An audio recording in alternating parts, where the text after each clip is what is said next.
The days are getting shorter. It's darker outside. It's getting colder outside. The leaves are falling from the trees. The grass is starting to turn brown. We're officially entering into a slower season of life as we transition into the winter time. And I don't know about you, but I struggle big time in the winter. It's hard to stay motivated. It's hard to just like have a clear and grounded mind. And it's hard to honestly stay happy and content, especially with it being so dark and gloomy all the time. And so I wanted to do a video today, and I made a list of 10 ways to get through the winter time. And some of these things may resonate with you, some may not be as helpful for you, so just take what you want from this and apply them into your life. But these are some things that I'm going to try to be pretty intentional about in my life to make sure that I'm staying proactive and staying on top of my mental health, and just keeping that aspect in check, so that I can not just like try to get by through the winter, but find ways to thrive through the winter. So the first thing on my list is to honor our energy levels. And I need to really listen to myself when I say this, that it's okay that we have lower energy levels in the winter. It's okay that we lack the motivation in the winter that we once had in the summertime, for example.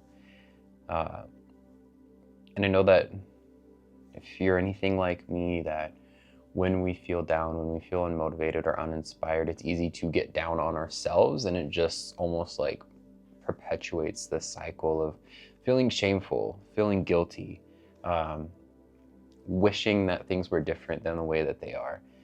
And the acceptance piece is huge here, because we can't change the seasons. The seasons are always going to change all the time.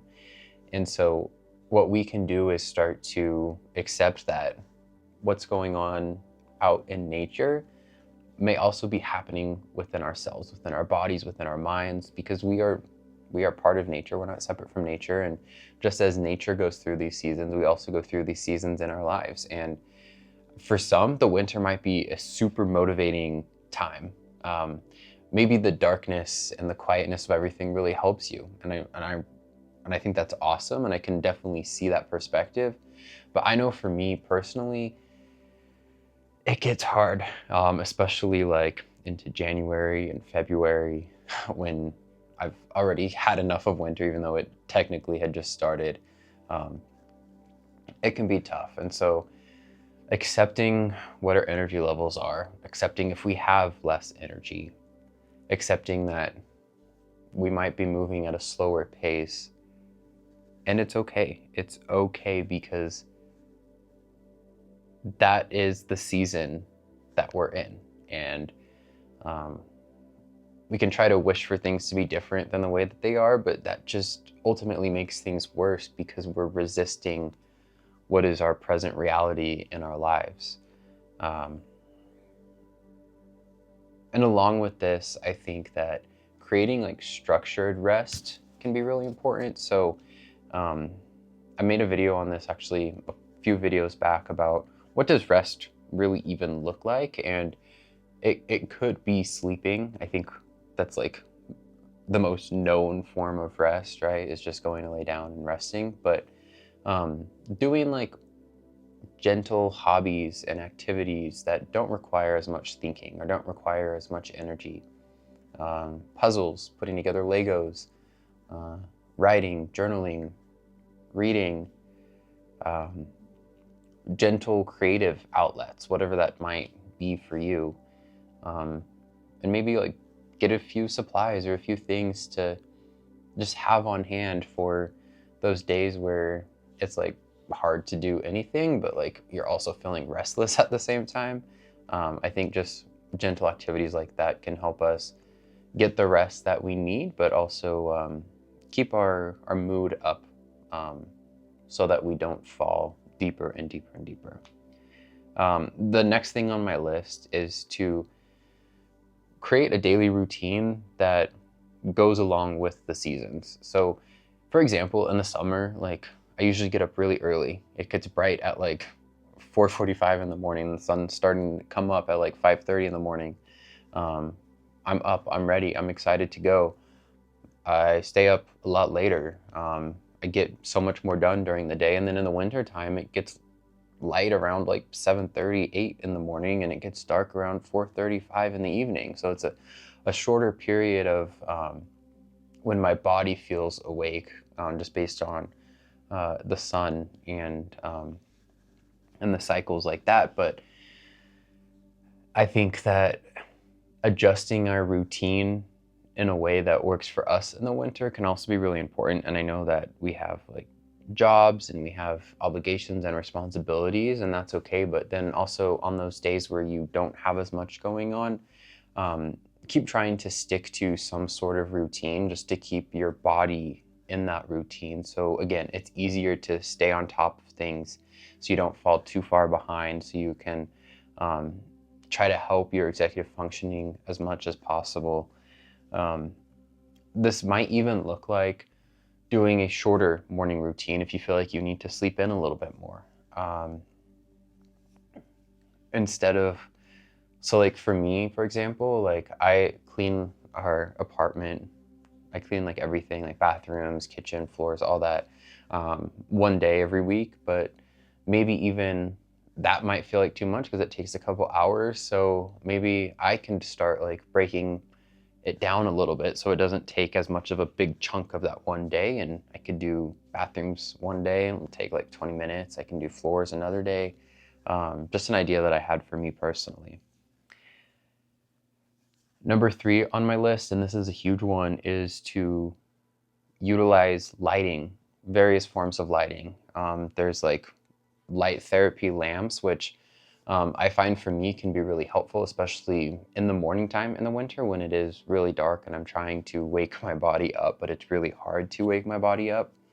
But then also utilizing like warm, cozy, comfort lighting, like these Christmas lights behind me, because since it is darker outside, and I know personally for me, like the bright overhead lights are really overstimulating.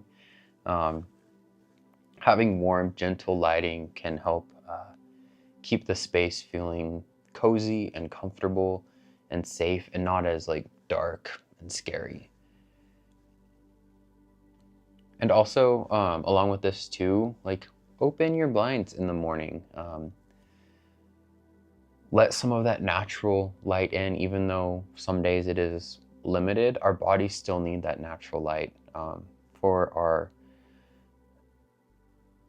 our mental health, and then just to keep us in that rhythm of okay, it's time for me to wake up, it's time for me to get going, and oh, the sun's going down, my body's getting tired along with the sun. Number 4 on my list is making sure that you're still moving your body and exercising, however that looks to you in whichever way is accessible to you. For me personally, I love going to the gym. I've loved going to the gym for a big chunk of my life. It's where I feel the most grounded. It's where I can feel the most at peace. It always feels so good in my brain and body to go lift weights. So I'm going to make sure I continue doing that, and I'm going to make sure that I follow a workout plan so that I know exactly what I'm doing when I get there. I have something to keep track of, something to check off. I don't really have to think about it. I just follow the plan. If that feels like too much for you, which I understand it might be for a lot of people, especially if you don't really like the gym as much as I do, it's completely understandable. So finding ways to move your body that are accessible to you.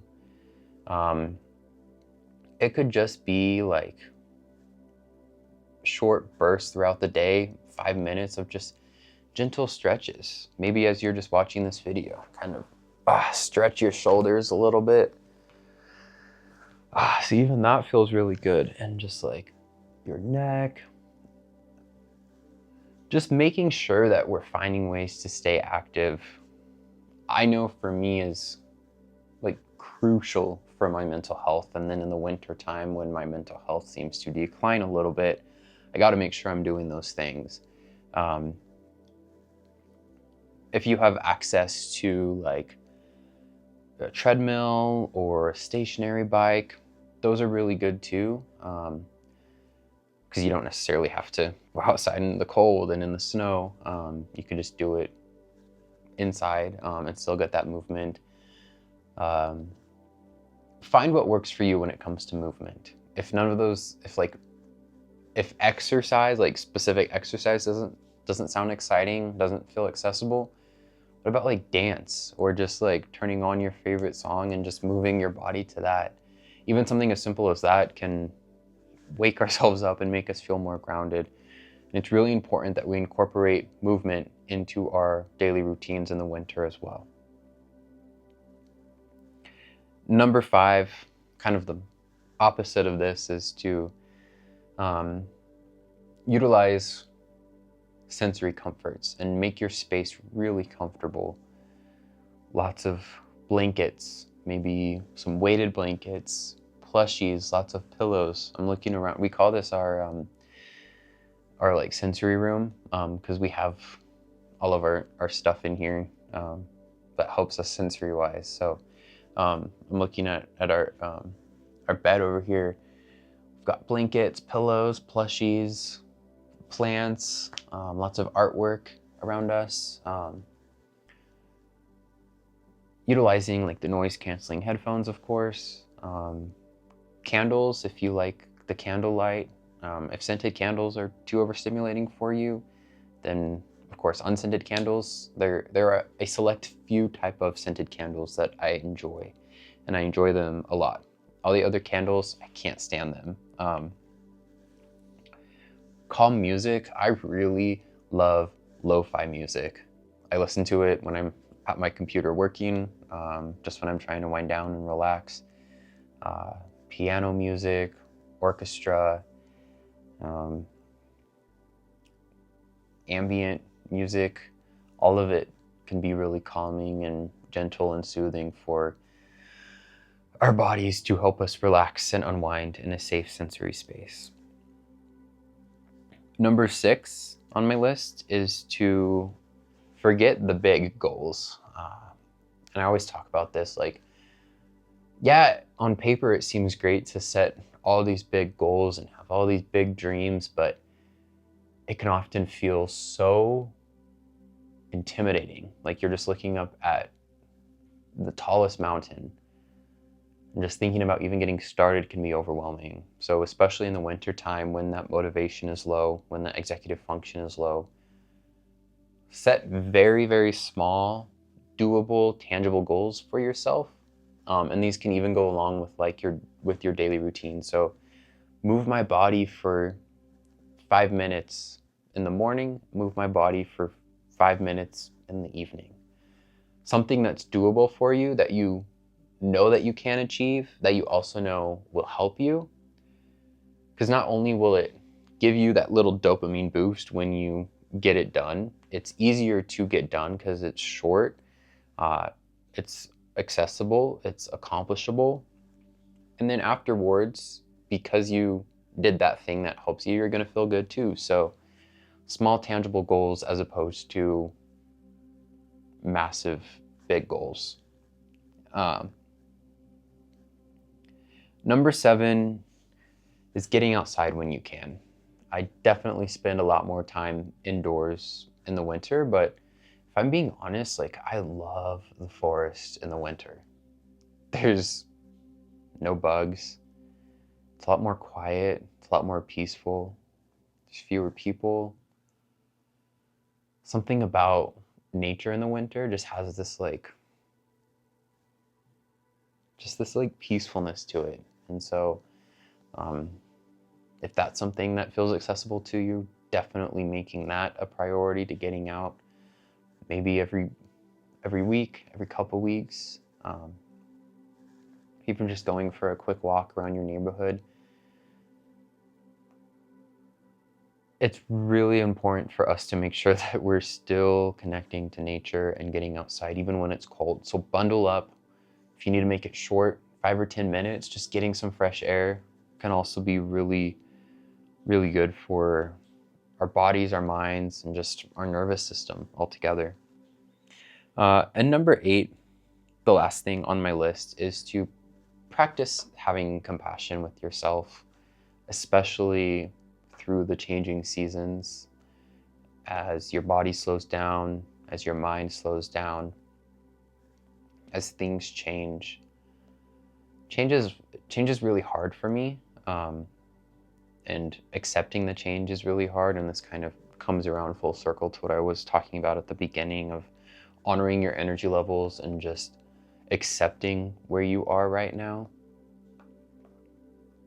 You're doing your best to get through it. I think the fact that you're even watching this video shows that you're making an intention to at least do your best to get through the winter time, and that right there is a lot. So make sure you're giving yourself the patience and compassion that you deserve. And remember, winter is not going to last forever. As we get through this, there'll be warmer, longer, sunnier days ahead. Lots of lake time, lots of pool time, ocean time. But for now, this is the season that we're in, and got to make the best of it.